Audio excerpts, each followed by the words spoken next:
বেলালে হাবশি, আমি খুব সংক্ষেপে, মনোযোগ 10-15 মিনিট, এরপর আমি ওইদিকে চলে যাব। জীবনটা কেমন তৈরি করতে হবে, যে জেনাদের কথা, এখনো জেনার কথা বলছি। আমার নবী বলেন, আমি যখন জান্নাতে হাঁটি পিছনে বেলালের পায়ের শব্দ শুনতে পাই, সুবহানাল্লাহ। অথচ বেলালে হাবশি ওখানে হয়তো বসান, হয়তো কোনো কাজে পাঠিয়েছেন সাহাবারা, অথচ নবীজি মদিনায়, মক্কা মদিনা অলিগলিতে হাদিস পড়াচ্ছেন। কোথায় জান্নাত, কোথায় নবী, কোথায় বেলালে হাবশি পায়ের শব্দ শুনতে পায়? বুঝা গেল ইশকের দুনিয়া আলাদা, দুনিয়ার জিন্দেগি আলাদা, আর আল্লাহর বান্দিগি আলাদা, ঠিক না? এগুলো বোঝার চেষ্টা করতে হবে। আমার নবী সিদ্দিক আকবরকে নিয়ে পথে দিয়ে যখন যাচ্ছেন, ইবনে মাজার মধ্যে হাদিসগুলো এসেছে এবং বুখারীর মধ্যে এসেছে, বিশেষ করে মিশকাতুল মাসাবির মধ্যে হাদিসগুলো এসেছে। আমি খুব সংক্ষেপে বলবো, মুহাব্বত নিয়ে শুনবেন। হযরত বেলাল হাবশির যখন কথাগুলি আসে, হযরত বেলাল হাবশি প্রথম মুয়াজ্জিন। দেখেন, ওই সময় কোনো রাজা বাদশার যদি নাম নিতে বলে আপনারা বলতে পারবেন না, কিন্তু ছোট্ট একটা বাচ্চাকেও যদি জিজ্ঞেস করি আমার নবীর জামানার একজন মুয়াজ্জিনের কথা বলো, সেও বলবে হযরত বেলাল হাবশি ছিল। এবং মুহাব্বতে হয়তো ওই কালামটাও গাবে, আসতো ভেসে হাজরাতে বেলালের মধুর আযান, ঠিক না? ঠিক না? সে কথাগুলি মনে পড়তে থাকে। আমার নবী সিদ্দিক আকবরকে নিয়ে যখন বেরোচ্ছেন, দেখে হু হু করে কোন ঘর থেকে যেদিন কান্নার শব্দ আসছে। আমার নবী কাছাকাছি গেলেন, গিয়ে দেখেন যে একটা হাবশি, একটা কালো ছেলে কান্না করছে, চোখ দিয়ে কান্না, রোগা পাতলা, একদম দুর্বল হয়ে আছে। আমার নবী অবস্থা দেখে কাছাকাছি গেলেন, গিয়ে সিদ্দিক আকবরকে, আবু বকর সিদ্দিককে বললেন, চলে যা, তুমি চলে যাও, আমি পরে আসতেছি। কাছাকাছি গেল বেলালে হাবশি, তিনি নিজের কথা নিজে বলছেন, যখন আমি পেয়ারা নবীকে দেখেছি চিনি নাই। নবী বলতেছেন, কান্না কেন করছো, কেন কান্না করছো? বেলালে হাবশি বলতেছে, গরিবের দুঃখ আর কে শুনে? আমি যার আন্ডারে থাকি, উমাইয়া, সে আমাকে অনেক কষ্ট দেয়, 4 দিন না খেয়ে রাখে, না খাওয়ায় রাখে, তারপর আমাকে কষ্ট করে এই চাকরি পিছতে হচ্ছে, কষ্ট করছি। ফজর যদি সকাল ভোরের মধ্যে না করি আমাকে মারবে, উল্টা লটকায় মারবে, রক্তাক্ত হওয়ার আগ পর্যন্ত মারতে থাকবে, না খাওয়ায় রাখবে। এরকম যখন বলতেছে, প্যারা নবী তার শরীরের মধ্যে চেক করে দেখে জ্বর হয়ে আছে, অসুস্থ। তেনাকে বলতেছে, তুমি এখানে রাখো। তো বলতেছে, আপনি কেন শুনতে চাচ্ছেন? সবাই দুঃখের কথা শুনে চলে যায়, আপনি কেন শুনতে চাচ্ছেন? নবীজি কথা শুনে আবার চলে যাচ্ছে। তিনি বলতেছে, হ্যাঁ, একা একা বলতেছে, এই তো সবাই শুনতে আসে, কেউ তো আর দুঃখ মুছতে আসে না। নবীজি শুনে চলে গেলেন, দৌড়ায় গেলেন, একটু মলনপট্টি ওষুধের ব্যবস্থা করলেন, কাঁথার মতো, কাপড়ের মতো কিছু নিলেন, নিয়ে নবীজি আসলেন, এসে তেনাকে দিয়ে বলতেছে, তুমি একটু আরাম করো, তোমার কাজ আমি নিজে করতে থাকি। সুবহানাল্লাহ। যখন বলতেছে তখন তিনি অবাক হয়ে বলতেছেন, আপনি আমার কাজ করবেন? আচ্ছা ঠিক আছে। সে তো এমনি দুর্বল হয়ে আছে, সে রেস্ট চলে গেলেন। তারপর আমার নবী যখন কষ্ট করলেন, ফজর পর্যন্ত করে তাকে বুঝ দিয়ে চলে গেলেন। পরের দিন আবার আসলেন। যখন এভাবে 2-3 দিন হলো, তিনি একটা পর্যায়ে বলতে লাগলেন, বেলালে হাবশি, যে আমি আমার পেয়ার নবীকে চিনি নেই, কিন্তু নবীজিকে দেখে বলতে লাগলাম, আপনাকে দেখে অনেক ভালো মানুষ মনে হচ্ছে, কিন্তু শুনেছি এই মক্কা নগরীতে একজন নাকি নবী এসেছেন, যিনি কি কলমা পড়িয়ে সব মুসলমান বানিয়ে ফেলছে, তেনার থেকে একটু বাইচা থাকেন, আপনাকে দেখতে অনেক সরল মনে হচ্ছে, তেনার থেকে নিজেকে হেফাজত করেন। আমার নবী ফজরে যাওয়ার আগে যখন আজানের সময় হবে, তখনও কিন্তু আজানের অবস্থা আসে নাই, এর আগের কথা বলছি, যখন আজানও আসে নাই, আজানও দেওয়া হয়নি, তখনও নামাজ ফরজ করা হয়নি, তখনকার কথা বলছি। শুরুর দিকে আমার হযরত বেলাল হাবশি, কেউ বলেন 15 নম্বর সাহাবা, কেউ বলেন 16 নম্বর সাহাবা, মতান্তরে, তার মানে একদম অল্প অল্প সাহাবারা যখন, ওই সময়কার কথা বলছি। আজকে তো কোটি কোটি মুসলমান হয়ে গিয়েছে, সেই মুসলমান এক মুসলমানকে কাটাকাটি, মারামারির মধ্যে ব্যস্ত, রাজনীতির নামে, খেলার নামে, বিভিন্ন দলের নামে। অথচ আমার পেয়ার নবী সেই পেটের মধ্যে পাথর বেঁধেছে আমার আপনার উম্মতের জন্য। যখন এরকম বলছে, তখন বেলালে হাবশি যখন বলতেছে ওই মানুষটা থেকে নিজেকে হেফাজত করবেন, আমার পেয়ার নবী মুস্কি হাসি দিয়ে বলতেছে, ওই মানুষটাই আমি, যার থেকে বাঁচার জন্য তুমি আমাকে বলছো। তখন এই কথা শুনে বেলালে হাবশি চোখের পানি ছেড়ে দিলেন, বলেন, আপনি সেই পেগম্বর, আপনি সেই নবী, আপনি যদি এই নবী হন, আমি কলমা পড়তে রেডি আছি, আমি কলমা পড়তে রাজি আছি। সুবহানাল্লাহ।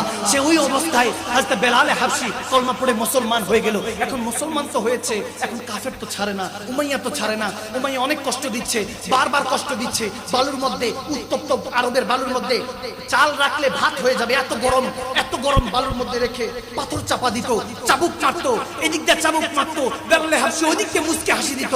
উমাইয়া বলতো, তোকে এত মারছি, কাঁদছিস না কেন? বলে, তুই মার, তো আমার এই জিসমে তুই যতবার মারো অতবার আমি চোখ বন্ধ করে আমার নবীর চেহারা স্মরণ করতে থাকি। আমার নবীর চেহারা যখন স্মরণ করি, আমার কষ্ট হতে যায়। হায় হায়, ওই চেহারা মোবারক কেমন ছিল, যে চেহারা স্মরণ করার সাথে কষ্ট অনুভব হতো না, রক্তে জর্জরিত হয়ে যেতেন, তারপরে উফ করে কাঁদতেন না। হ্যাঁ, জখম পে জখম খাক জি, अपने लहू पे घूट पी, आह न कर, इश्क लगी है दिल नहीं लगी। আর যখন ইশক হয়ে যায়, তখন আহ আর জুবান দিয়ে বের হয় না। সেই বেলালে হাবশি কষ্ট পেতে লাগলেন। যখন যখন এই অবস্থা হলো আমার নবী এক কোণার মধ্যে হু হু করে কাঁদছে। বেলালে হাবশির এই অবস্থা স্মরণ করে আবু বকর সিদ্দিক দৌড়ায় গেলেন, ইয়া রাসূলুল্লাহ, ইয়া হাবিবাল্লাহ সাল্লাল্লাহু তাআলা আলাইহি ওয়াসাল্লাম, হাবিব আপনি কেন কাঁদছেন? বলে আমার বেলালের জন্য বড় মায়া হচ্ছে, কত কষ্ট করছে, কালমা পড়ে ফেলেছে, এরপর আমার বেলালের উপর অত্যাচার করছে উমাইয়া। যখন এটা বলতে লাগলেন তখন আবু বকর সিদ্দিক দৌড়ায় গেলেন, নবীজি কি কিছু বললেন না? বলে ইয়া রাসূলুল্লাহ আপনি শান্ত হন। দৌড়ায় আসলেন তেনার ভাইকে, ওখানে হযরত আব্বাস দাঁড়িয়েছিলেন, তেনাকে ডাক দিলেন, ভাই একটু যান, আপনি উমাইয়ার কাছে যান, তার সাথে আমার সম্পর্ক বেশি একটা ভালো না, আমি মুসলমান হয়েছি, আমাকে দেখতে পারেন এখন, আপনি যান, যায় বলেন বেলালকে কত টাকা দিলে সে ছেড়ে দিবে, কত টাকা দিলে সে গোলাম আজাদ করবে। যখন হযরত আব্বাস গেলেন, হাদিসে এসেছে, যাওয়ার পরে বলতেছে 50 দিরহাম, আবার আরেক জায়গায় এসেছে 100 দিরহাম সে চেয়েছে। উমাইয়া যখন চাইলো তখন বলতেছে, এরপরও দিতে চাচ্ছে না, বলে আমি 100 দিরহাম হলো হবে। তারপরে যখন হযরত আব্বাসকে জানালেন তখন আবু বকর সিদ্দিক বলতেছে আমি সহ যাব, তিনি সহ গেলেন। এখন সিদ্দিক আকবরকে দেখে উমাইয়া রেগে গেলেন, রেগে বলতেছে আবু বকর তোমার কাছে আমি বিক্রি করব না, আর যদি বিক্রি করতে হয় তোমার রোম দেশের রোম সালতানাতের তোমার যে 2টা গোলাম আছে, একটা নারী এবং 2টা পুরুষ, এই 3টা গোলাম আমাকে দিতে হবে, সুন্দরী সুন্দর এই গোলাম আমাকে দিতে হবে, তারা কালমা পড়ে নাই, ওই গোলামগুলো আমাকে দিতে হবে এবং 2000 দিরহাম দিতে হবে একজন বেলালকে ছাড়বার জন্য। আমার আবু বকর সিদ্দিক বলতেছে আমি রাজি আছি, তুমি দিয়ে দাও, তুমি দিয়ে দাও। হযরত আব্বাসকে বলেন যে আপনি নিয়ে আসেন, 3 জনকে গোলাম দিয়ে দিলেন, 2000 দিরহাম দিলেন। দেওয়ার পরে উমাইয়া হাসতেছে, বলে আবু বকর তোমার ব্যবসা ভালো হয় নাই, ব্যবসা লোকসান হয়েছে, আমাকে জ্ঞানী 3টা গোলাম দিলা, 2000 দিরহাম দিলা, আর তোমাকে আমি মূর্খ নাউজুবিল্লাহ একটা কালো গোলাম দিলাম। তখন বলতেছে তুমি কালো রং দেখেছো আর আমি ইশকে মুস্তাফার রং দেখেছি, আমার হুজুরে পাকের মহব্বতের রং দেখেছি ওই বেলালের জন্য। যখন এটা বলতে লাগলেন বেলাল হাবশি কাঁদছে, উঠে মারছে তো রক্তাক্ত হয়ে আছে, ঘা এখনো ঠিক হয় নাই। যখন ঘা ঠিক হয় নাই হযরত আবু বকর সিদ্দিক বলতেছেন চলো বেলাল, যখন এই অবস্থা দেখেছেন, বলে আমি মনোযোগটা কনসেন্ট্রেটটা খেয়াল করব। আমার পড়ানোর কিছু ধাস আছে, যারা আমি গুনাহগারকে আগে শুনেছে তারা জানে যে মাদানী সাহেব স্টেজে উঠলে কিছু পরীক্ষা নিরীক্ষা নেয়, একটু এদিক সেদিক দেখে, কারণ মনোযোগী ব্যক্তিটাই কামিয়াবি, ঠিক না? এজন্য মনোযোগ আছে কি না আমি মাঝে মাঝে খেয়াল করব। তা আমি মেহফিলের মধ্যে 3টা সুযোগ দেই, প্রথমটা তো সসম্মানে ফেল করছে, বাকি সুযোগ রয়েছে কয়টা? আওয়াজ আসে না কয়টা? একদম পিছনের ভাই বাবারা কয়টা? মাশাআল্লাহ। তো 2টা যতক্ষণ আছে ততক্ষণ মাফি, যদিও ঘন্টাখানিকের কাছাকাছি হয়ে গেছে যে আমি স্টেজে উঠছি, তো যতক্ষণ আমি পড়াবো ঘন্টাখানিক মনোযোগ থাকবে তো ইনশাআল্লাহ। এরপরে মাঝখান দিয়ে কিন্তু আমি হাত 2-1টা তুলবো, যদি পরীক্ষা ফেল করেন তাহলে আস্তালা বিস্তালা, আল্লাহ হাফেজ, খুদা হাফেজ, আর যদি দেখি মনোযোগ আছে তাহলে ফজর। 2-1 জন হাত ইনশাআল্লাহ বলতেছে, সবাই চলবে ইনশাআল্লাহ। এমনি তো চট্টগ্রামে আসলে আমার মাইক ধরি এক সময়, ছাড়ি এক সময়, খবর থাকে না, 2-2.5 ঘন্টা 3 ঘন্টা চলে যায়। সবাই বলতে থাকে আমার সফর সঙ্গে হুজুর একটু আস্তে আস্তে করেন, ঘন্টা 2.5 করলে সবাই খুশি।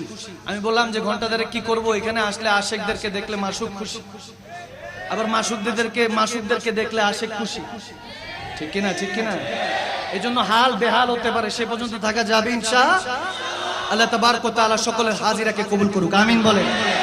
আসুন আমরা মহব্বতে সে কোরআনে পাকে তেলাওয়াতে কারিমা আমরা তেলাওয়াত করেছি, 2-1টা সাবজেক্ট দেওয়া হয়েছে, আমি সে ব্যাপারেও কিছু আলোচনা করব।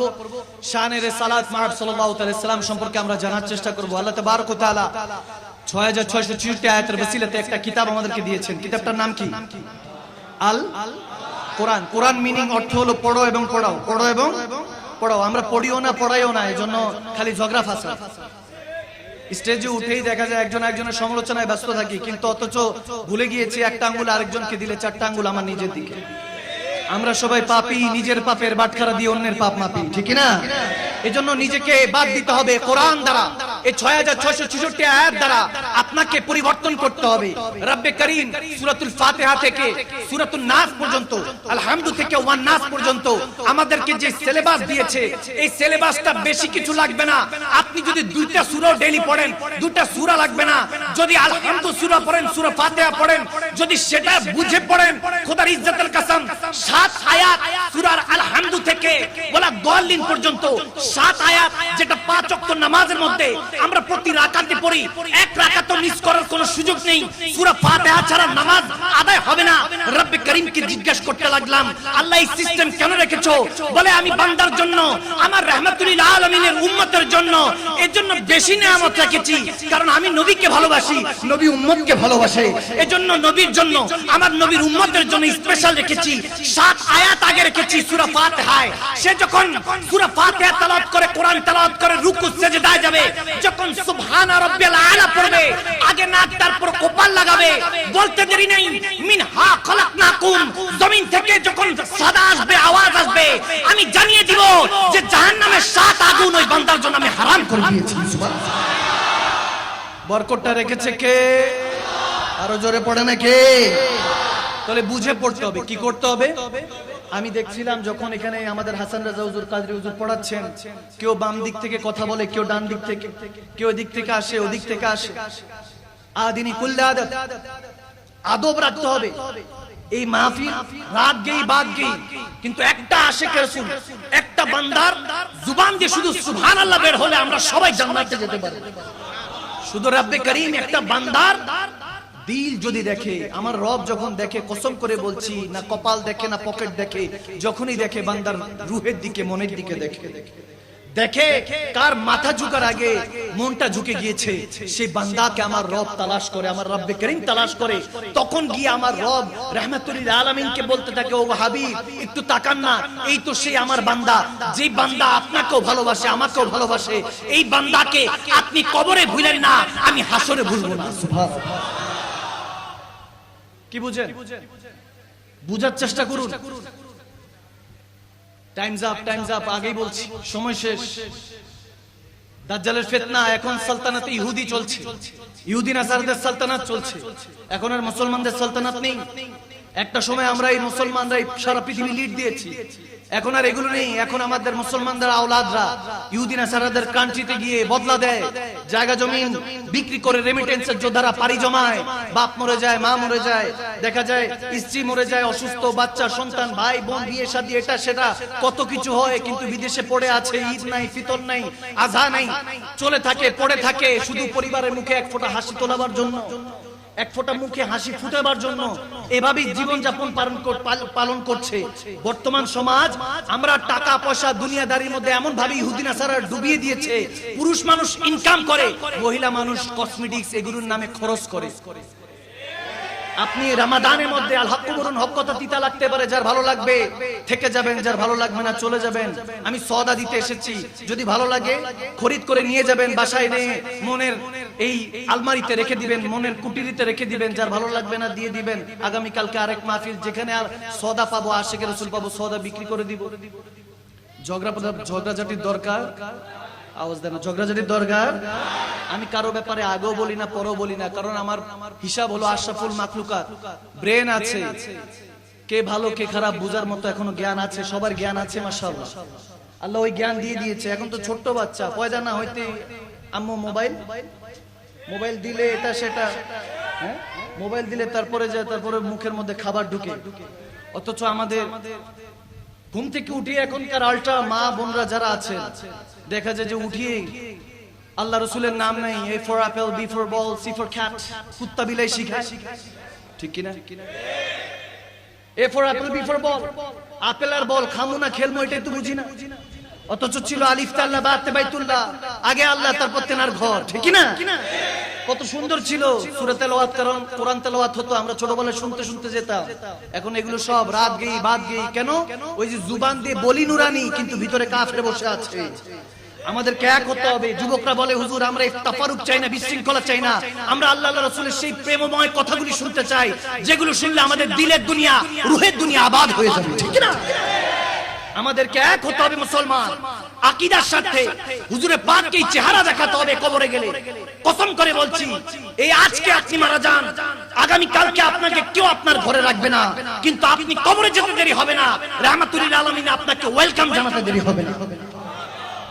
তিনি আছেন, তিনি আছেন, এগুলো বুঝার চেষ্টা করেন। ইমাম শাফি রাহমাতুল্লাহ আলাইহি, ইমাম আযম ইমাম আবু হানিফা রাহমাতুল্লাহ আলাইহি, লাশ উঠেছে জেলখানা থেকে, কষ্ট করেছেন। ইমাম বুখারী ওনার শহর থেকে ওনাকে বের করে দিয়েছে, হযরত ইমাম শেরে বাংলা বারবার বিষ পান করানো হয়েছে, ওনার উপর অত্যাচার হয়েছে। হযরত খাজা গরিবে নওয়াজ, তেনাকে তো জয়পাল জাদুকর পৃথ্বীরাজ চৌহান কত অত্যাচার করেছেন। তিনি বলতেন যে হুকুম দিয়েছেন আনা সাগরের পানি লোটায় চলে এসেছে, দেখে গিয়েছে বলেছে, এটা দেওবন্দের আলেমরাও মানেন, কওমি ঘরানার আলেমরাও মানে যে খাজা মাইনুদ্দিন চিশতি হুকুম দিয়েছেন আনা সাগরের পানি লোটায় চলে এসেছে। অনেকে প্রশ্ন করে যে ইমামে হোসাইনে কারবালা ওই দিন কারবালার ময়দানে কেন পিপাসিত ছিলেন? তিনি যদি ফুরাত নদীর পানিকে ডাক দিতেন আসতে পারতো না? আমি বললাম তেনারা আওলাদের আওলাদ, গোলামের ঘরে গোলাম। খাজা মাইনুদ্দিন চিশতি আজমেরি, যিনি আনা সাগরকে যখন হুকুম দিয়েছেন লোটায় পানি চলে আসলো, যদি গোলামের এই অবস্থা হয় সরদার কা আলম क्या होगा? আরে জনাব খাদেমদের যদি এরকম অবস্থা হয়, যেই খাজার হুকুমে আনা সাগরে পানি চলে আসে, জিজ্ঞেস করছো বান্দা সেই খাজা যিনি 90 লক্ষ বেদিনকে কালমা পড়িয়ে মুসলমান বানিয়েছেন, তেনার মাকাম যদি এদিন হয়, তাহলে ইমামে হুসাইনে কারবালা তেনার ডাকা লাগতো না। শুধু শিশু আলী আসগরকে যদি জমিনে রাখতো, ইসমাইল জবিউল্লাহর বাড়িতে, পায়ের বাড়িতে, ছোট ইসমাইল জবিউল্লাহর বাড়িতে, ইমাম হুসাইনের আবা ও আজদাদ, দাদা ছিলেন, দাদা পরদাদা বাবা ইব্রাহিম ইসমাইল, যদি তেনার ইসমাইল জবিউল্লাহ ছোট ওই শিশু অবস্থায় পায়ের বাড়িতে আবে জমজম বের হয়, ওদিন আলী আসগরকে জমিনে রাখেন না ইমামে হুসাইন, হয়তো আবে কাউসার বের হয়ে যেত। সুবহানাল্লাহ বলে আল্লাহ।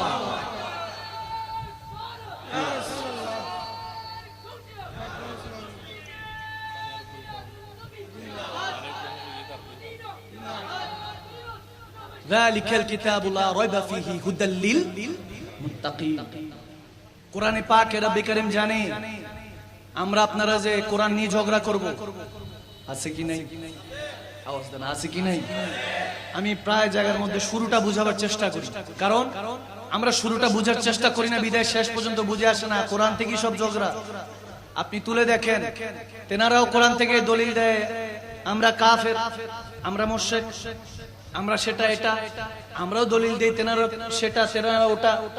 আল্লাহ সকলকে হেদায়েত নসিব করুক। বুঝার চেষ্টা করেন কোরআনে পাকে, আনা বাশারুম মিসলুকুম, কোরআনে পাকে কুল ইন্নামা আনা বাশারুম মিসলুকুম। হাবিব আপনি বলেন আমি 8-10টা যে তোমরা আছো দাঁড়ায়, সবাই তো তোমাদের মতই মানুষ। কোরআনই আছে, আবার একই কোরআন আছে কাদ জাআকুম মিনাল্লাহি নূরুন ওয়া কিতাবুম মুবিন, আমার আল্লাহ হুজুরকে নূর বানিয়েছে। সুবহানাল্লাহ। কোরআনী বাশার, কোরআনী নূর। আল্লাহ তুমি এত কনফিউশন কেন রেখেছো? তুমি তো বলেছো, তুমি তো কোরআনের শুরুতে বলে দিয়েছো যালিকাল কিতাবু লা রাইবা ফীহি হুদাল লিল মুত্তাকিন। এই কোরআনে কোন রকম সন্দেহ, আওয়াজ দেন, সন্দেহ। আপনাদের আওয়াজ যদি কম হয় তাহলে বুঝবো আপনাদের এখনো কোরআনে সন্দেহ আছে। কোরআনে কোনো সন্দেহ আছে? কথাটা কার? কথা কার? আমি মাদানী সাহেবের না আল্লাহ? আল্লাহ শুরুতে জানিয়ে দিচ্ছেন কোনো কনফিউশন নেই, কোনো কন্ট্রাডিকশন নেই। কোরআন নিয়ে কোনো সন্দেহ রাখবে না বান্দা।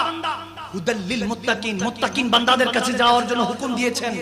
আমার আপনার জন্য কোরআন আল্লাহ পাঠান নাই, মুত্তাকিনদের জন্য পাঠিয়েছেন। আমি আপনি পড়তে যাব ওই ইউটিউব শরীফ, ফেসবুক শরীফের যাদের থেকে দেখে দেখে শুনে শুনে আমাদের মতো মূর্খ আলেমদের কথা শুনে যদি আপনি কোরআনকে অবজ্ঞা করেন, কোরআনের কোন কথাকে, কাতি আয়াতকে যদি আপনি অবজ্ঞা করেন, সুম্মা মাআযাল্লাহ আপনার ঈমান ওই মুহূর্তে চলে যাবে, যেটা আর কখনো ফিরে আসতে পারবে আল্লাহ না চাইলে কখন আর পারবে না। জিজ্ঞেস করলাম আল্লাহ তুমি কোরআনের মধ্যে এরকম আয়াতে কারিমা কেন দিলা? এখন আলিফ লাম মিম ইয়াসিন তাহা আল্লাহু রাসূল আলাম। এখন যখন উলামায়ে কেরামদের কাছে জিজ্ঞেস করছি, বলতেছে আল্লাহ রাসূল এগুলোর অর্থ ভালো জানে। বললাম আল্লাহ কোরআন তো সবার জন্যই পাঠিয়েছো, 6666 আয়াত। যদি তুমি এরকম কনফিউশন রাখো, কোথাও তুমি বলতেছো আমি কোনো বেমিসাল, আমার কোনো মিসাল নাই, তখন তুমি আবার এই কোরআনের মধ্যেই বলতেছো যে তোমার কোনো মিসাল নাই। যেমন আল্লাহু নূরুস সামাওয়াতি ওয়াল আরদ মিসালিহি, এরকম এসেছে যে আমার নূর এবং আসমানের মধ্যে জমিন আসমানের মাসালান, আমি বলতেছি জমিন আসমানের নূর আমি। এখন আল্লাহ তোমার তো কোনো মিসাল নাই, লাম ইয়ালিদ ওয়া লাম ইউলাদ, তুমি তো কাউকে জন্ম দাও নাই, কারো থেকে জন্ম নাও নাই। এখানে এক জায়গায় তোমার মিসাল আসতেছে, আবার এক জায়গায় বলতেছো আমার কোনো মিসাল নাই। এক জায়গায় তোমার নবীকে তুমি বাশার বলছো, মানুষ বলছো, আরেক জায়গায় তুমি নূর নূর বলছো, আল্লাহ কোনটা মানবো? তাহা, ইয়াসিন, তারপর তুমি বিভিন্ন রকমের আয়াত কারিমা রেখেছো যেগুলোর অর্থ আমরা ঠিকমতো জানি না। এখন ওলামায়ে কেরামরা এগুলো জানেন, আহলে সুন্নাত ওয়াল জামাতের আকাবিরিন যারা আছেন, আমার পাশে যারা বসা কাদরি সাহেব হুজুর কিবলা, ওনারা জানেন। ওনাদের কাছে যা জিজ্ঞেস করলে হয়তো বলতে পারবো, বুঝাতে পারবো যে আয়াতে কারিমার কিছু নিয়ম আকীদা আছে যেগুলোকে রেড জোন বলা হয়, যেমন হরফে মুকাত্তাত, মুতাশাবিহাত, মুহকামাত, কিছু উরফিয়াত আছে যেগুলোকে নিয়ে আকীদা বানানো যাবে না। যেমন ইয়াদুল্লাহি ফাওকা আইদিহিম, আল্লাহর হাতের কথা কোরআনে আছে। এখন হাত মানলে জিসম, জিসম মানলে বডি। এখন সুম্মা মাযাল্লাহ, আমার আল্লাহ তো বডি থেকে, হাত থেকে অনেক উপরে, অনেক ঊর্ধ্বে। জিজ্ঞাসা করলাম আল্লাহ হাতের কথা, ইয়াদুল্লাহ, আল্লাহর হাত, আল্লাহ তোমার হাত দিয়ে কি বুঝানো হয়েছে? ইমামগণরা শিখাচ্ছেন, উলামায়ে কেরামরা আমাদেরকে শিখাচ্ছেন যে এই হাত দিয়ে আমাদেরকে আল্লাহ বুঝাতে চেয়েছেন আল্লাহর হেফাজত, আল্লাহর হাত নয়। এখন জিজ্ঞেস করলাম আল্লাহ এরকম কনফিউশন কেন রেখেছো? তখন আমার রব্বে করিম ডাক দিয়ে বলতেছে তোমাকে আগে হুদাল লিল মুত্তাকিন, মুত্তাকিনদের কাছে যেতে হবে, তোমাকে গৌসে আজম দস্তগীরের কাছে যেতে হবে, তোমাকে আলা হযরত ইমাম আহমদ রাজার চৌখানে যেতে হবে, গৌসে মজভান্ডারের কাছে যেতে হবে, শাহনশাহ ইমাম রাব্বানি কদমে যেতে হবে, শাহনশাহ সিরিকোটের কদমে যেতে হবে, ওলি আল্লাহর কদমে যাও। যখন ওলি আল্লাহর কদমে গেলাম, যারা আলা ইন্না ওলি আল্লাহ লা খাউফুন আলাইহিম ওয়া লা হুম ইয়াহজানুনের মালিক, যাদের অতীতের গুনার ভয় নাই, ভবিষ্যতের জাহান্নামে যাওয়ার ভয় নাই, যাদেরকে আল্লাহ বলতেছে তাদের কোনো খৌফ নাই, তারা আমার বন্ধু। কারণ কেন? তারা দুনিয়ার কাউকে ভয় করে না, একমাত্র রব্বে করিমের রহিমকে ভয় করে, আমার রবকে যারা জান ও মাল দিয়ে ভয় করে। আল্লাহ তাবারক ওয়া তাআলাকে যারা হাসিল করে ফেলেছেন তাদের কাছে যাওয়ার কথা বলেছে। যখন তেনাদের কাছে যেতে লাগলাম তখন তেনারা আমাদেরকে শিখাতে লাগলেন যালিকাল কিতাব, এটা সেই কিতাব যার মধ্যে কোনো সন্দেহ নাই। জিজ্ঞেস করলাম আল্লাহ ওলিদেরকে এই কিতাব তো ছিলই না। আমার নবী যখন আল্লাহু নূরুস সামাওয়াতি ওয়াল আরদ এরকম ভাবে যখন কোরআনে আর আয়াতগুলি আরশ থেকে নাজিল হচ্ছে জমিনে, যখন লৌহে মাহফুজ থেকে জমিনে আল্লাহ পাঠাচ্ছেন ইকরা বিসমি রাব্বিকাল্লাযী খালাক, আয়াত কারিমাগুলি যখন আসতেছে তখন আমার নবী জুবান দিয়ে বলছেন, কেউ লিখে রাখতেছে কলা গাছ পাতায়, কেউ চামড়ার মধ্যে, কেউ মুখস্থ রাখতেছে, হাফজ করছে।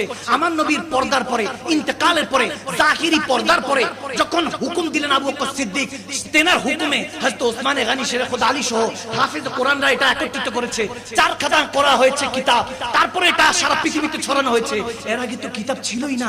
জিজ্ঞেস করলাম আল্লাহ তুমি বলতেছো এটা সেই কিতাব যে কিতাবে কোনো সন্দেহ নাই, অথচ এই কিতাব তো ছিলই না। তখন আল্লাহর ওলিদের কাছে যাওয়া শুরু করলাম। ওলি আল্লাহরা ডাক দিয়ে বলতেছে নাদান বান্দা, বুঝছস নাই যখন রব্বে করিম লৌহে মাহফুজ থেকে কোরআন পাঠাচ্ছে দুনিয়া ল হয়ে যেত, আসমান জমিন না করেছে আল্লাহ আমরা সহ্য করতে পারবো না কোরআনের তাজাল্লি। ওই কোরআন যে সিনায় নাজিল করা হয়েছে তিনি বলতেছেন, তেনার দিকে তাকিয়ে বলতেছেন যালিকাল কিতাব, এটা সেই নবী আমার আল্লাহ শিখাচ্ছেন লা রাইবা ফিহি, নবীর মধ্যে কোনো সন্দেহ তালাশ করিস না, আমার নবীকে তোদের কাছে পাঠিয়েছি, তেনার ঈদ মিলাদুন নবী পেয়ে খুশি উদযাপন কর, তেনাকে মহব্বত কর। আর তেনাকে যারা মেনেছে, আমার নবী যাদেরকে মানতে বলেছে তাদেরকে মানতে থাক, কোরআনের ফয়েজ ও বরকত তোর কাছে যেতে থাকবে। যখন নবীর সাথে নবী সিনা টু সিনা ফানাফির রাসূল হয়ে যাবে তখন আমার নবী পর্দা সরিয়ে দিবে, বান্দা তোর সাথে আমার নবী দেখা করবে। যখন নবীকে দেখবি মান রানি ফাকাত জাল হক, নবীকে যখন দেখবি নবী হলো খোদা দেখার আয়না, নবীকে দেখলেই আমার রবকে দেখার সুযোগ হয়ে যাবে, সেজদা দিতে দেরি হবে না। আসসালাতু মিরাজুল মুমিনিন, নামাজ তোর জন্য মুমিন মেরাজ হয়ে যাবে। যেমনি ভাবে সমস্ত পর্দা উঠিয়ে আমার হাবিবের সাথে দিদার দিয়েছি, তেমনি ভাবে নামাজের সেজদা যখন যাবি সুবহান রাব্বিল আলা বলতে দেরি হবে না, আমি ৭০,০০০ পর্দা সরিয়ে আমি রব তোর বান্দার সাথে দেখা করার জন্য চলে আসবো। সুবহান আল্লাহ।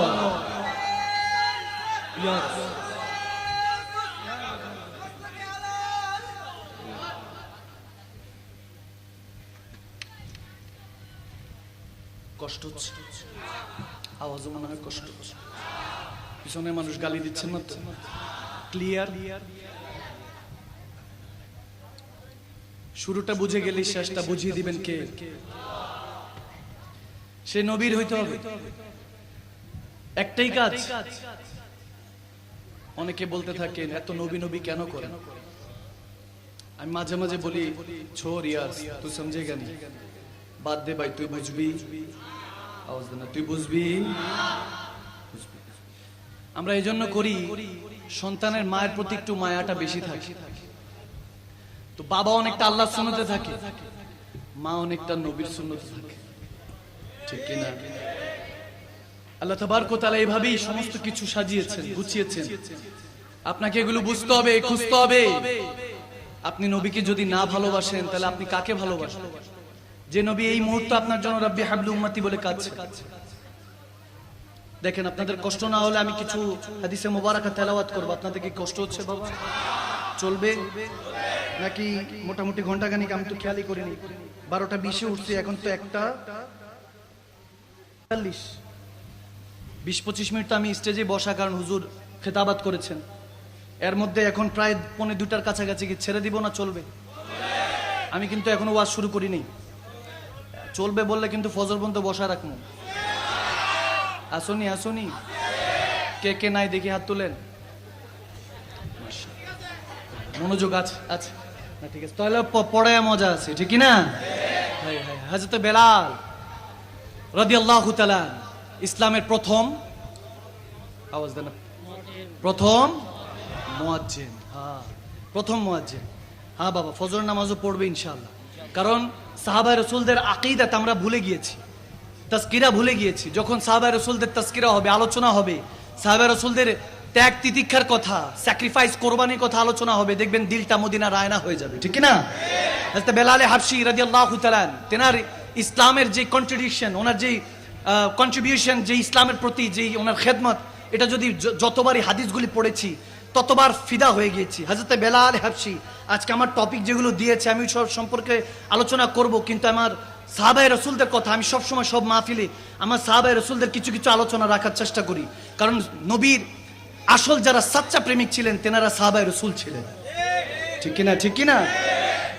তেনাদের কথা আমাদের শুনতে হবে, বাচ্চাদেরকে শিখাতে হবে, বাচ্চাদেরকে শিখাতে হবে, আপনার মা বোনদেরকে শিখাতে হবে। মা বোনরা এগুলো জানতে হবে। ইসলামের মধ্যে মা বোনদের যে কন্ট্রিবিউশন আছে, এগুলো সম্পর্কে মা বোনরা অনেকে জানেই না, মনে করে বোরখা পরায় ঘরের মধ্যে ঘরবন্দি করছি। না, আমার হুজুরকে যখন সবাই আলামিন বলে উপাধি দিয়েছে কাফেররা, সেই কাফেররা যখন আমার আল্লাহর দাওয়াত, রিসালাতের দাওয়াত, তাওহীদের দাওয়াত, দ্বীনের দাওয়াত আমার নবী দিতে গিয়েছেন, কত কষ্ট দিয়েছে। সামনে কেউ আসে না আমার নবীকে প্রোটেকশন করার জন্য। সর্বপ্রথম যিনি এসেছেন তিনি হলেন উম্মাতুল মুমিনিন মা খাদিজাতুল কুবরা রাদিয়াল্লাহু তাআলা আনহা। সুবহানাল্লাহ পড়ে। মুমিনদের মা মা খাদিজাতুল কুবরা। কোন পুরুষ আসে না আমার নবীকে প্রোটেকশন করতে। মা খাদিজা সামনে এসেছে, বলেছে আমার নবীকে কিছু বলার আগে আমি খাদিজাকে বলো। সুবহানাল্লাহ কয় না? প্রথম শহীদা, ইসলামের জন্য প্রথম যিনি শহীদ, তিনিও একজন মহিলা ছিলেন, উম্মে সুমাইয়া। সুবহানাল্লাহ পড়বেন না? প্রথম শহীদা মহিলা। ঘরের মধ্যে যখন শেরনি থাকে তখন বাইরে সব শের ঘুরে, যখন ঘরের মধ্যে আপনি ওই বাঘিনীগুলি থাকবে, ঘর থেকে যা বের হবে সব এক একটা বাঘ সিংহ বের হবে, ঠিক না? ওই জামানা চলে গিয়েছে। তেনার মা কেউ হযরত উম্মে সুমাইয়া হায় হায় হায় রাদিয়াল্লাহু তাআলা আনহা, তেনাকে এমন ভাবে হাদিসে এসেছে যে দুই উটকে পায়ের মধ্যে রশি পেঁচিয়ে দুই উটকে দুই সাইডে দিয়ে দিছে, মাঝখান দিয়ে চিরে শহীদ হয়েছে। নাউজুবিল্লাহ। এভাবে তেনাকে শহীদ করা হয়েছে। হায় হায় হায় হায়, এভাবে কষ্ট দিয়ে শহীদ করা হয়েছে। মা বোনরা কেমন স্যাক্রিফাইস করেছেন আমাদের, এগুলো কথা ভুলে গিয়েছি। এজন্য সাহাবায়ে রাসূলদের ত্যাগ তিতিক্ষার কথা বলবেন, শোনাবেন। হযরত বেলাল হাবশী রাদিয়াল্লাহু তাআলা আমার নবী সাচ্চা আশিক, পেয়ারা আশিক, যেনার জন্য আল্লাহ আজান সূর্যকে উঠা বন্ধ করে দিয়েছিলেন। এই দুনিয়াতে 4 বার সূর্য সময় থেমে গিয়েছিল, 4 বারের মধ্যে একবার হযরত বেলালের কারণে হয়েছে। প্রথমবার যদি হাদিসে মুবারকার মধ্যে ইমামগণরা এগুলো তাফারুক আছে, কিন্তু মতান্তর হলো এগুলো সাচ্চা বলা হয় যে মেরাজ রজনীর সময় যখন আমার নবীকে সুবহানাল্লাযী আসরা বিআবদিহি যখন দাওয়াত দিয়ে আওয়াদানা কাবা কাউসাইনে আমার পেয়ারা আল্লাহ পেয়ারা নবীকে নিয়ে গিয়েছেন, তখন সময় থেমে গিয়েছিল। প্রথমবার সময় থেমেছে আমার নবীর মেরাজের রজনীতে। সুবহানাল্লাহ পড়েন না? এরপর দ্বিতীয়বার থেমেছে হযরত শের খোদা আলীর নামাজে আসর কাজা যখন হয়েছে। সুবহানাল্লাহ বলেন। তৃতীয়বার বলেছেন হযরত বেলাল হাবশী যখন ফজরের আজান দেয় নাই। সুবহানাল্লাহ বলেন। আর চতুর্থবার খাতুনে জান্নাত মা ফাতেমাতুজ জাহরার চুল মোবারক একটু দেখা যাচ্ছিল, পর্দাটা একটু বাতাসের কারণে সরে গিয়েছে। যতক্ষণ পর্যন্ত পর্দা এভাবে ঠিক না করছে ততক্ষণ পর্যন্ত আল্লাহ অন্ধকার করে রেখেছেন, সময়কে থামিয়ে দিয়েছিলেন। যখন খাতুনে জান্নাত ঠিকঠাক মতো পর্দা করেছে, মাথা চুল ঢেকেছে, সাথে সাথে সময় আবার চলা শুরু করেছে। সুবহানাল্লাহ। আমি এই জন্য আমার মা বোনদেরকে বলি না, জোর করি না। আমি অনেকে বলতে পারে, আমি বলি না। আমি বলি যে সাইয়্যিদা কায়নাত খাতুনে জান্নাত মা ফাতেমাতুজ জাহরা বান্ধবী তো সেই হবে, তিনি যেমন ছিলেন তেমনই তো হবে, সঙ্গী সাথীরা তেমনই হবে। বলা লাগবে না, আমাদের মুসলমান মা বোনদেরকে বলা লাগে না, একটু সুন্দর করে বুঝালি হয় যে আমার পেয়ারা নবী বলেছেন খাতুনে জান্নাতের কাছে উত্তম মহিলাকে, তিনি বলেছেন, অনেকে প্রশ্ন করার পরে অনেকে উত্তর মনে করেছেন হয়তোবা স্বামী তাবেদারি যিনি করেন, হ্যাঁ এগুলো আছে, কিন্তু উত্তম হলো সে যে প্রথমে নিজেকে হেফাজত করলো। ফরজ করা হয়েছে চেহারার আগে কণ্ঠ। মা বোনরা দেখা যায় পর্দা ঠিকই করে কিন্তু চিল্লাইতে থাকে, এগুলো করা যাবে না। কণ্ঠের পর্দাটা আগে এসেছে, তারপরে জিসমের পর্দা এসেছে, এজন্য দোনো দিকে খেয়াল রাখতে হবে, ঠিক কি না? ইনশাআল্লাহ সুন্দর করে বুঝাবেন, দেখবেন বুঝালি বুঝে, ঝগড়ার দরকার, ধমকের দরকার, ভালোবেসে বুঝালে বুঝে। এক যুবক আমার কাছে প্রশ্ন করতেছে, হুজুর পেয়ারা নবী মদিনাতুল মুনাওয়ারায় যে বলতেছেন জিন্দা, এটা কিভাবে?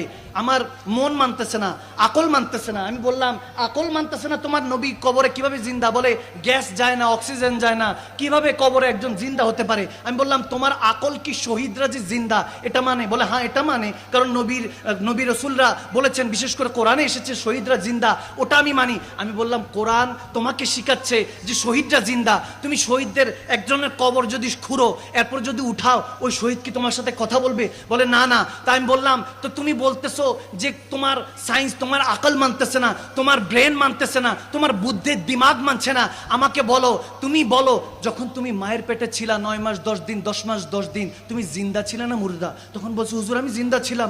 অবশ্যই আমি অ্যাবসলিউটলি আমি জিন্দা ছিলাম, আমি জীবনে মৃত্যু কেন বরণ করব?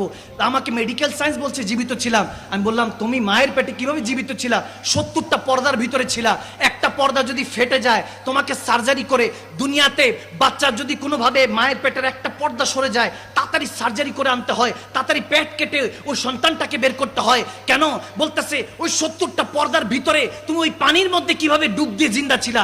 1 মিনিট ডুব দিয়ে থাকলে, 2 মিনিট ডুব দিয়ে থাকলে গিনেস বুক অফ ওয়ার্ল্ডের মধ্যে তোমার নাম লিস্টিভুক্ত হবে। অথচ তুমি 9 মাস 10 দিন, 10 মাস 8 মাস ওই পানির মধ্যে ডুব দিয়ে আছো, অক্সিজেন খাবার যাওয়ার কোনো ওয়ে নাই, তুমি ওখানে জিন্দা কিভাবে ছিলা? সে বলতে লাগলো আল্লাহ আমাকে জিন্দা করেছে, আল্লাহ জিন্দা রেখেছে। আমি বললাম আল্লাহ তোমার জন্য আছে, গুম্বাদে খাজরা মদিনাওয়ালার জন্য নাই? দুই হাত তুলে বলেন আছেন কি না?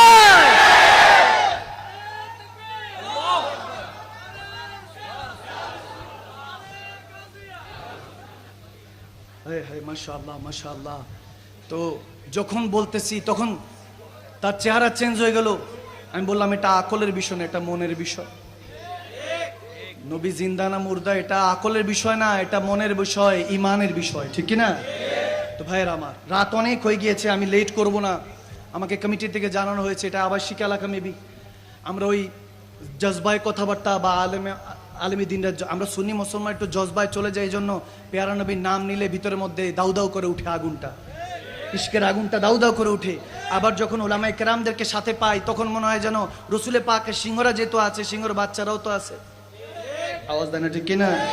সিংহর বাচ্চাও সিংহ, কামড় দিয়ে কল্লা নিয়ে যাবে, টের পাবা না। এই জন্য সবসময় সুন্নি ঘরানা যারা আলেমে দিন আছেন মহাব্বত করবেন, ভালোবাসবেন, সমস্ত মমিনকে ভালোবাসবে, এটাই হলো মমিনের লক্ষণ, ঠিক কিনা? শুধু মুসলমান তো নয়, বিধর্মীকেও ভালোবাসতে হবে, এটাই আমার নবীর আদর্শ। সুবহানাল্লাহ পড়বেন না? হযরত বেলাল হাবশী, আমি খুব সংক্ষেপে, মনোযোগ 10-15 মিনিট, এরপর আমি ওইদিকে চলে যাব। জীবনটা কেমন তৈরি করতে হবে যে জেনাদের কথা, এখনো জেনার কথা বলছি, আমার নবী বলেন আমি যখন জান্নাতে হাঁটি পিছনে বেলালের পায়ের শব্দ শুনতে পাই। সুবহানাল্লাহ। অথচ বেলাল হাবশী ওখানে হয়তো বসা, হয়তো কোনো কাজে পাঠিয়েছেন সাহাবারা, অথচ নবীজি মদিনায়, মক্কা মদিনা অলিগলিতে হাদিস পড়াচ্ছেন, কোথায় জান্নাত, কোথায় নবী, কোথায় বেলাল হাবশী পায়ের শব্দ শুনতে পায়। বুঝা গেল ইশকের দুনিয়া আলাদা, দুনিয়ার জিন্দেগি আলাদা, আর আল্লাহর বান্দেগি আলাদা, ঠিক কি না? এগুলো বুঝার চেষ্টা করতে হবে। আমার নবী সিদ্দিক আকবরকে নিয়ে পথে দিয়ে যখন যাচ্ছেন, ইবনে মাজার মধ্যে হাদিসগুলো এসেছে এবং বুখারীর মধ্যে এসেছে, বিশেষ করে মিশকাতুল মাসাবির মধ্যে হাদিসগুলো এসেছে। আমি খুব সংক্ষেপে বলবো, মুহাব্বত নিয়ে শুনবেন। হযরত বেলাল হাবশীর যখন কথাগুলি আসে, হযরত বেলাল হাবশী প্রথম মুয়াজ্জিন। দেখেন ওই সময় কোন রাজা বাদশার যদি নাম নিতে বলি আপনারা বলতে পারবেন না, কিন্তু ছোট্ট একটা বাচ্চাকেও যদি জিজ্ঞেস করি আমার নবীর জামানার একজন মুয়াজ্জিনের কথা বলো, সেও বলবে হযরত বেলাল হাবশী ছিল। এবং মোহাব্বতে হয়তো ওই কালামটাও গাবে, আসতো ভেসে হাজরাতে বেলালের মধুর আযান, ঠিক না? ঠিক না? সে কথাগুলি মনে পড়তে থাকে।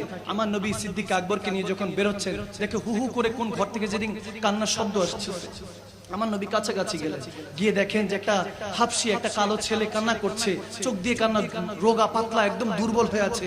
আমার নবী অবস্থা দেখে কাছাকাছি গেলেন, গিয়ে সিদ্দিক আকবরকে, আবু বকর সিদ্দিককে বললেন, চলে যা, তুমি চলে যাও, আমি পরে আসতেছি। কাছাকাছি গেল বেলালে হাবশি, তিনি নিজের কথা নিজে বলছেন, যখন আমি পেয়ারা নবীকে দেখেছি চিনি নাই। নবী বলতেছেন, কান্না কেন করছো, কেন কান্না করছো? বেলালে হাবশি বলতেছে, গরিবের দুঃখ আর কে শুনে, আমি যার আন্ডারে থাকি উমাইয়া, সে আমাকে অনেক কষ্ট দেয়, 4 দিন না খেয়ে রাখে, না খাওয়ায় রাখে, তারপর আমাকে কষ্ট করে এই চাকরি পিছতে হচ্ছে, কষ্ট করছি, যদি সকাল ভোরের মধ্যে না করি আমাকে মারবে, উল্টা লটকায় মারবে, রক্তাক্ত হওয়ার আগ পর্যন্ত মারতে থাকবে, না খাওয়ায় রাখবে। এরকম যখন বলতেছে, প্যারা নবী তার শরীরের মধ্যে চেক করে দেখে জ্বর হয়ে আছে, অসুস্থ, তেনাকে বলতেছে তুমি এখানে রাখো। তো বলতেছে, আপনি কেন শুনতে চাচ্ছেন? সবাই দুঃখের কথা শুনে চলে যায়, আপনি কেন শুনতে চাচ্ছেন? নবীজি কথা শুনে আবার চলে যাচ্ছে। তিনি বলতেছে, হ্যাঁ, একা একা বলতেছে, এই তো সবাই শুনতে আসে, কেউ তো আর দুঃখ মুছতে আসে না। নবীজি শুনে চলে গেলেন, দৌড়ায় গেলেন, একটু মলনপট্টি ওষুধের ব্যবস্থা করলেন, কাঁথার মতো কাপড়ের মতো কিছু নিলেন, নিয়ে নবীজি আসলেন, এসে তেনাকে দিয়ে বলতেছে, তুমি একটু আরাম করো, তোমার কাজ আমি নিজে করতে থাকি। সুবহানাল্লাহ।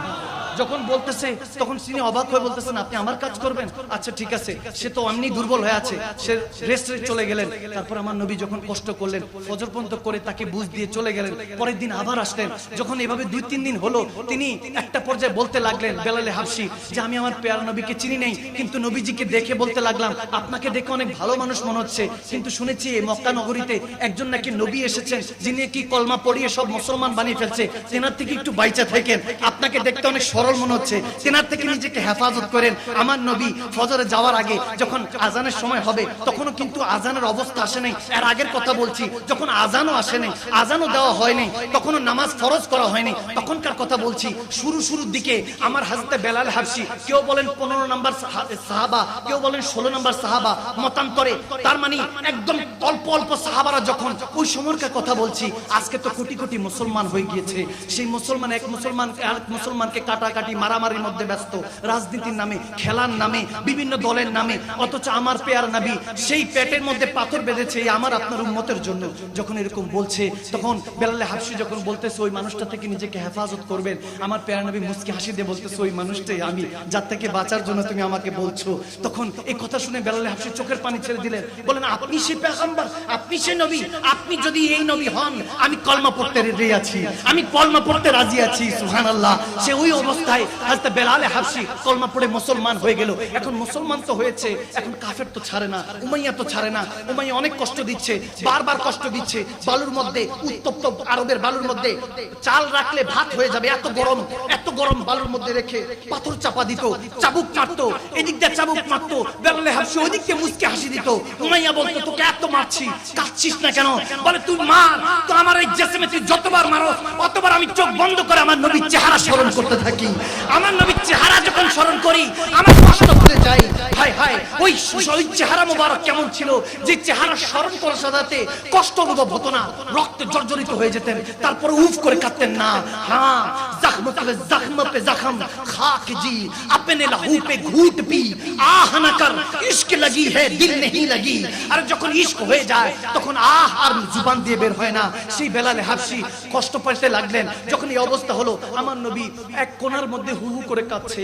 বেলালে হাবশির এই অবস্থা স্মরণ করে আবু বকর সিদ্দিক দৌড়ায় গেলেন, ইয়া রাসূলুল্লাহ, ইয়া হাবিবাল্লাহ সাল্লাল্লাহু তাআলা আলাইহি ওয়াসাল্লাম, হাবিব আপনি কেন কাঁদছেন? বলে, আমার বেলালের জন্য বড় মায়া হচ্ছে, কত কষ্ট করছে, কালমা পড়ে ফেলেছে, এরপর আমার বেলালের উপর অত্যাচার করছে উমাইয়া। যখন এটা বলতে লাগলেন, তখন আবু বকর সিদ্দিক দৌড়ায় গেলেন, নবীজি কি কিছু বললেন না? বলে, ইয়া রাসূলুল্লাহ আপনি শান্ত হন। দৌড়ায় আসলেন, তেনার ভাইকে, ওখানে হযরত আব্বাস দাঁড়িয়েছিলেন, তেনাকে ডাক দিলেন, ভাই একটু যান, আপনি উমাইয়ার কাছে যান, তার সাথে আমার সম্পর্ক বেশি একটা ভালো না, আমি মুসলমান হয়েছি, আমাকে দেখতে পারেন এখন, আপনি যান, যায় বলেন বেলালকে কত টাকা দিলে সে ছেড়ে দিবে, কত টাকা দিলে সে গোলাম আজাদ করবে। যখন হযরত আব্বাস গেলেন, হাদিসে এসেছে, যাওয়ার পরে বলতেছে 50 দিরহাম, আবার আরেক জায়গায় এসেছে 100 দিরহাম সে চেয়েছে। উমাইয়া যখন চাইলো, তখন বলতেছে, এরপরও দিতে চাচ্ছে না, বলে আমি 100 দিরহাম হলো হবে। তারপরে যখন হযরত আব্বাস কে জানালেন, তখন আবু বকর সিদ্দিক বলতেছে, আমি সহ যাব, তিনি সহ গেলেন। এখন সিদ্দিক আকবরকে দেখে উমাইয়া রেগে গেলেন, রেগে বলতেছে, আবু বকর তোমার কাছে আমি বিক্রি করব না, আর যদি বিক্রি করতে হয়, তোমার রোম দেশের, রোম সালতানাতের তোমার যে 2টা গোলাম আছে, একটা নারী এবং 2টা পুরুষ, এই 3টা গোলাম আমাকে দিতে হবে, সুন্দরী সুন্দর এই গোলাম আমাকে দিতে হবে। হবে, তারা কালমা পড়ে নাই, ওই গোলামগুলো আমাকে দিতে হবে এবং 2000 দিরহাম দিতে হবে একজন বেলালকে ছাড়াবার জন্য। আমার আবু বকর সিদ্দিক বলতেছে আমি রাজি আছি, তুমি দিয়ে দাও, তুমি দিয়ে দাও। হযরত আব্বাসকে বলেন যে আপনি নিয়ে আসেন। তিনজনকে গোলাম দিয়ে দিলেন, 2000 দিরহাম দিলেন। দেওয়ার পরে উমাইয়া হাসতেছে, বলে আবু বকর তোমার ব্যবসা ভালো হয় নাই, ব্যবসা লোকসান হয়েছে, আমাকে জ্ঞানী জ্ঞানী 3টা গোলাম দিলা, 2000 দিরহাম দিলা, আর তোমাকে আমি মূর্খ নাউজুবিল্লাহ একটা কালো গোলাম দিলাম। তখন বলতেছে তুমি কালো রং দেখেছো আর আমি ইশকে মুস্তাফার রং দেখেছি, আমার হুজুরে পাকের মহব্বতের রং দেখেছি ওই বেলালের জন্য। যখন এটা বলতে লাগলেন, বেলাল হাবশি কাঁদছে, উঠে উঠে মারছে, তো রক্তাক্ত হয়ে আছে, ঘা এখনো ঠিক হয় নাই। যখন ঘা ঠিক হয় নাই, হযরত আবু বকর সিদ্দিক বলতেছেন চলো বেলাল। যখন এই অবস্থা দেখেছেন, বলে বেলাল তোমাকে এভাবে নেওয়া যাবে না, তোমাকে নিয়ে গেলে আমার নবী আরো বেশি কষ্ট পাবে, এমনি তোমার জন্য চিন্তা করে কাঁদছে, যদি এরকম দেখে যে কাটা ছেড়ে তোমার শরীর, আরো আমার নবী কষ্ট পাবে। ঘরে নিয়ে গেল, সুন্দর করে মলম পট্টি লাগাচ্ছে। সিদ্দিক আকবরের চোখে পানি, বেলাল হাবশির চোখে পানি। বেলাল হাবশি চিন্তা করছে বাবার ভালোবাসা পাইনি, মার ভালোবাসা পাইনি, এই কোন ভালোবাসা? যে নবীর কালমা পড়েছি, সেই নবীর সাহাবারা আমাকে এত ভালোবাসতেছে, এই মহব্বত কোথা থেকে আসলো? সে কান্না করছে, সিদ্দিক আকবর কান্না করছে। এই তো সেই বেলাল যাকে ছাড়তে গিয়ে কত কষ্ট হলো, যেনার জন্য হয়তো বা নবী এখনো কান্না করছে। যখন এগুলো ভাবতে লাগলেন, মলম পট্টি করলেন, বেলালকে সুন্দর করে গোসল দেওয়ালেন, সুন্দর কাপড় পরিধান করালেন। যখন সাথে সাথে নিয়ে যাচ্ছেন আবু বকর সিদ্দিক, আমি আর ওই জায়গাটার মধ্যে হারিয়ে যাই যে কত সুন্দর নাজারা।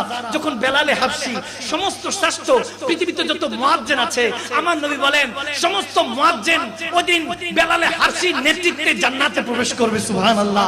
ওই বেলালকে নিয়ে যখন আবু বকর সিদ্দিক আমার নবীর কাছে যাচ্ছে, নবীজির কাছাকাছি যাওয়ার পরে আমার নবীজিকে ডাক দিলেন, ইয়া রাসূলুল্লাহ, ইয়া হাবিবাল্লাহ। এদিক দিয়ে বেলালকে শিখিয়ে রেখেছে, বেলাল তুমি কিন্তু নবীজির কাছে গিয়ে কান্নাকাটি করবা না, খবরদার, তোমার কান্নাকাটি দেখলে নবীজি কষ্ট পাবে। আমার সব পৃথিবীর সমস্ত কষ্ট সইতে আমি রাজি আছি, আমার প্যারা নবীর চোখের পানি আমি সহ্য করতে পারবো না।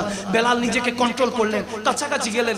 নবীজি যখন দেখলেন, বেলালকে দেখলেন, তখন নবীজির চোখের মধ্যে আবার পানি চলে আসলো। বেলাল এক পলক দেখে আবার নিচের দিকে মাথা নত করে ফেললেন। করে যখন আমার নবী আবু বকর দিকে তাকালেন, বলে আবু বকর তোমার জন্য আমার শুধু এতটুকুই দোয়া। একটা শব্দ যখন বলা শুরু করলেন, আবু বকর এই জাযা যাতে মেহশারের ময়দানে রব্বে করিম তোমাকে দিয়ে দেয়, আল্লাহর কাছে পুজোকি ফরিয়াদ, আমার বেলালকে ছুড়ানোর জন্য তোমাকে সবচেয়ে উচ্চ মাকাম যাতে আমার আল্লাহ দেয়। বলতে দেরি নেই, আবু বকর সিদ্দিক নিজে কান্না করা শুরু করলেন, ইয়া রাসূলুল্লাহ, ইয়া হাবিবাল্লাহ, আপনার জন্য জান মাল কুরবান। এই বেলাল কি হবে? বেলাল কি এই আবু বকর সিদ্দিকের জান মাল কুরবান? দেখেন এরকম মহব্বত ছিল।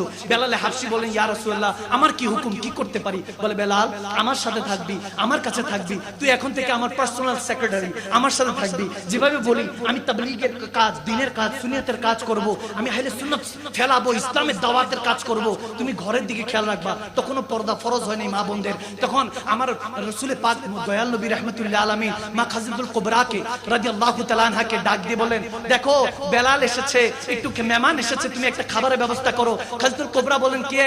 বেলাল এসেছে, আপনার বেলাল এসেছে? তখন বলতেছে, টেনশন করেন না, আমি পাঠাচ্ছি। ঘরে কিছু খেজুর ছিল, হযরত মা জয়নব আমার নবীর প্রথম শাহজাদি, তেনাকে দিয়ে পাঠালেন, খেজুর নিয়ে আসলেন। আমার নবী যখন দিতে লাগলেন, আবু বকর সিদ্দিক দিতে চাচ্ছিলেন, আমার নবী বললেন, আবু বকর তুমি রাখো, আমি মেহমানদারি করি।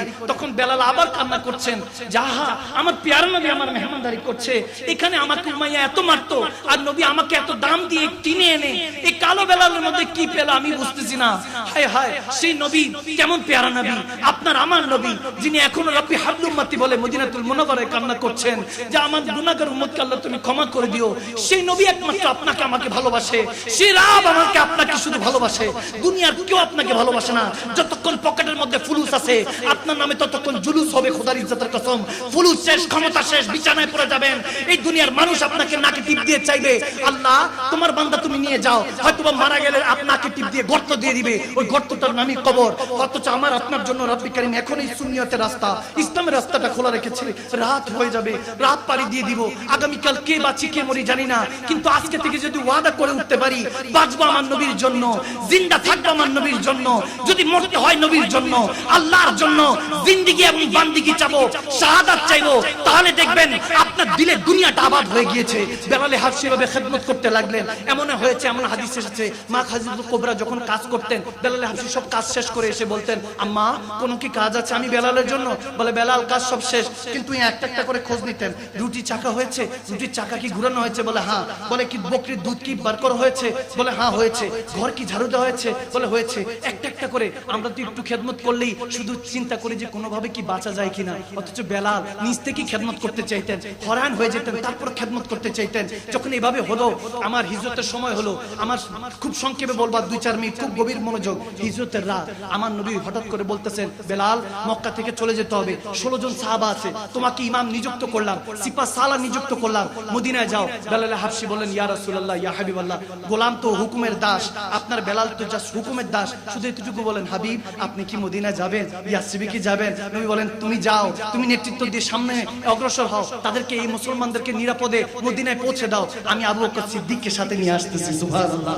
যখন বেলালে হাবশী পৌঁছে দিলেন, এরপরে মদিনার বর্ডারের মধ্যে দাঁড়িয়ে আছেন, সবাই জিজ্ঞেস করতেছে, বেলাল এখানে কি করিস? বলে আমার কামলিওয়ালা নবী আমার কাছে বলেছে, মদিনাওয়ালা কামলিওয়ালা নবী মক্কা থেকে মদিনা আসবে, অপেক্ষা করছি।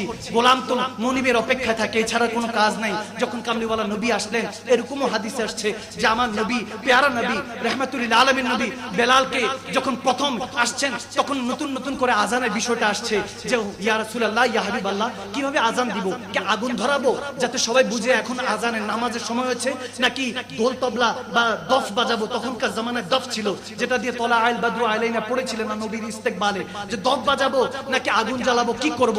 নবীজি বললেন, আজকে রাতটা অপেক্ষা করি, দেখি আল্লাহ থেকে কোনো আমাদের হুকুম আসে কিনা। হযরত ফারুক আযম ওমর ইবনুল খাত্তাব রাদিয়াল্লাহু তাআলা এবং আব্দুল্লাহ ইবনে যায়েদ রাদিয়াল্লাহু তাআলা এবং মতান্তরে অনেক হাদিস এসেছে, প্রায় 1400 সাহাবী এট এ টাইমে আজকে যে আমরা আযান দিচ্ছি এটা স্বপ্নের মধ্যে পেয়েছেন। সুবহানাল্লাহ।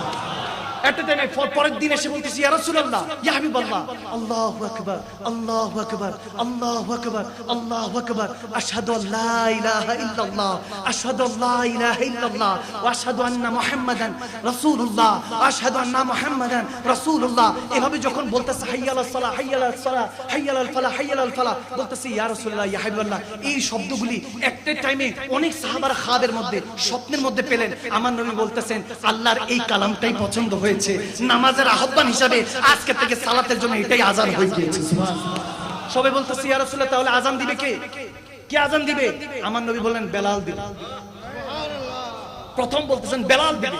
এখন সবাই বলতেছেন, ইয়া রাসূলুল্লাহ, বেলালের তো জুবানে একটু সমস্যা আছে, আশহাদুর জায়গায় আসহাদু বলতো, আসহাদু বলতো। তখন তিনি আসহাবে সোফার মধ্যে ছিলেন, নবী থেকে পড়েছেন, ইলম হাসিল করেছেন হযরত বেলাল। কিন্তু নবী যখন বলতেছেন যে বেলাল আযান দিবে, তখন অনেক একটু আপত্তি জানাচ্ছে যে ইয়া রাসূলুল্লাহ, ওনার তো জুবানের মধ্যে জুবান একটু সমস্যা হয়। তখন বলতেছে, সমস্যা নাই, সে আসহাদু বলল, আমার আল্লাহ আশহাদু হিসাবে কবুল করে নিয়েছে, আমার বেলালকে কবুল করেছে।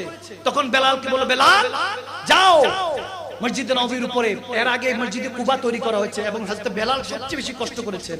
যারা মদিনায় গিয়েছেন তেনারা জানেন, মসজিদে নববীর ছাদের উপর উঠে বলে, প্রথম আযান দাও। হযরত বেলালকে সাহাবারা জিজ্ঞেস করেছে, আপনার প্রত্যেক সময় তো আযান দেন, কোন সময় ভালো লেগেছে? বলে, দুই সময় আমার আযান খুব ভালো লেগেছে। একবার হলো যখন আমার নবী প্রথম বলেছে আমাকে আযান, আমার নবী আমাকে আযান দেওয়া শিখিয়েছে, তখন আমি বেলালের খুব ভালো লেগেছে।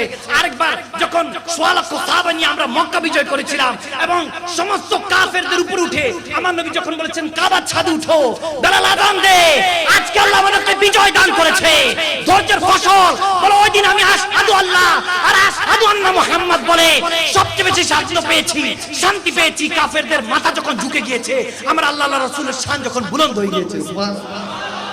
সে বেলাল হাবশী কত খেদমত করলেন। শেষ কথা, যখন আমার পিয়ারা নবী ইন্তেকাল করলেন, আমার নবী যখন রাহমাতুল লিল আলামিন নবী এই 12 রবিউল আউয়ালে যখন চলে গেলেন আমার আল্লাহর দরবারে, অনেকে বলে তোমরা 12 রবিউল আউয়াল শরীফ পালন করো, আশাটা পালন করো, যাওয়াটা কেন পালন করছো না? আমরা বলি তোমরা পালন করো, যদি যাওয়াটা হয় তাহলে যাওয়াটা পালন করো।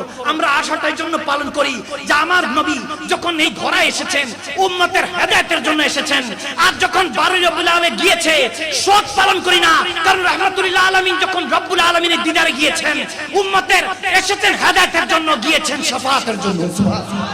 ঠিক কিনা? ঠিক কিনা? আমরা আশাটা পালন করি উম্মতের হিসাবে, আর আল্লাহ যাওয়াটা পালন করতেছে, ওটা তো আমার আল্লাহ আল্লাহ রাসূলেরটা চলতেছে। বান্দা আমরা আশাটা খুশি উদযাপন করছি, যখন শেষ সবাই কাচ্ছে, সবাই কাচ্ছে, আমার নবী তো আর নেই। মক্কা মদিনায় যখন আওয়াজ হয়ে গেল নবী নেই, তখন হযরত ওমর দৌড়ায় আসলেন, এসে বলতেছে খবরদার, আমার নবীকে যারা ইন্তেকাল মৃত বলবে তাদের গোটা উড়িয়ে দিব। আবু বকর সিদ্দিক হযরত ওমর কাঁদে বললেন, ভাই কিছু বলো না, আমার নবী সত্যি সত্যি চলে গিয়েছে। তিনি ভেঙে পড়লেন। হযরত ওমর যেনাকে দেখলে শয়তান রাস্তা পাল্টে নিত, সে ওমর ইবনে খাত্তাব কান্না করছে। সবাই সবাইটা বলতেছে, সেটা খোদ আলীও বলতেছে, আমার নবী কোথাও নাই, আমার নবী জিন্দা।